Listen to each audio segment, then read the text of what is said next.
Dear children, now let's discuss about climate. It includes temperature, photoperiod and precipitation. Let's first discuss about temperature.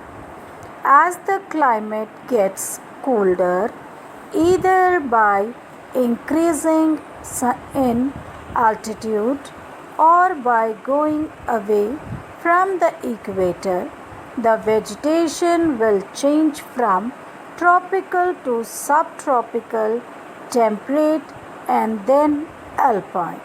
For example, on the slopes of the Himalayas and the hills of the peninsula, the fall in temperature affects the type of vegetation and its growth. Next, photoperiod, that is the sunlight. The amount and the duration of sunlight is known as photoperiod. In warming regions, plant growth is faster due to longer duration of sunlight, especially with availability of adequate moisture.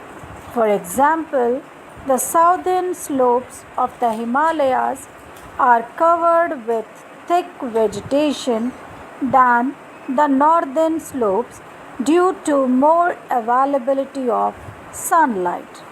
Precipitation, that is rainfall.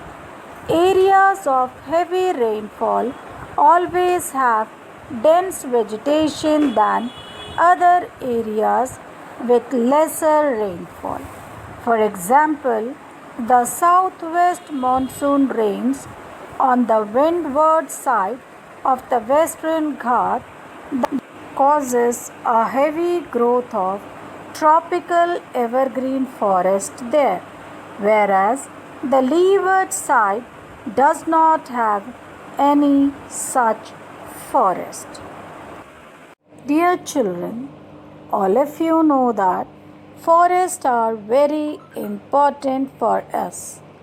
Let's see the importance of forests.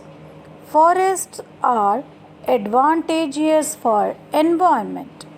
They influence the climate, reduces the soil erosion. They regulate stream flow.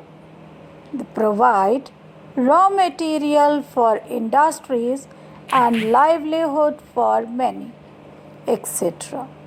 They control wind force and temperature and causes rainfall.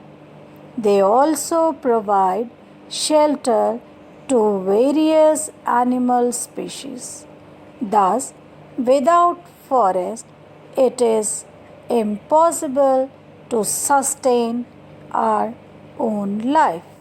Now, let's continue with change in nature of vegetation in India.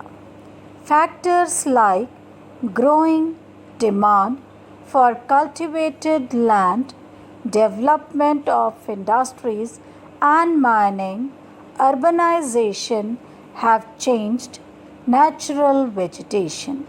The vegetation cover of India in large parts is no more natural in the real sense, except in some inaccessible regions like the Himalayas, the hilly regions of central India, and the Marusthali. In most of the places, it is either modified, replaced, or degraded by human interference.